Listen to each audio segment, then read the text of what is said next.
Janaki news के नाम से फर्जी आईडी बनाकर लगातार किछ गोटे के गाइड देल जा रहल है। जोली झा के सेहो गाइड देल गेल हन। एहि समेत मिथिला के कतेक एहन क्रिएटरो है जकरा हमरा नाम से गाइड देल जा रहल है।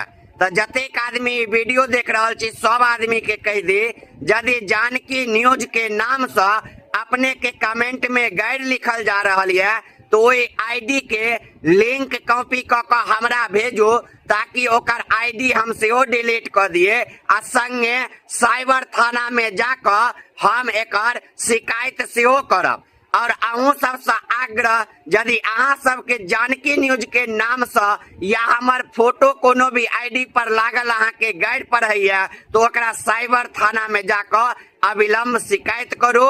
जे सहयोग के आवश्यकता है पाई कौड़ी के ओइसे हम अहाँ के सेहो मदद करब ताकि एहन आदमी जल्दी से जल्दी पकड़ाए और एकरा पर कानूनी कार्रवाई भ पावे।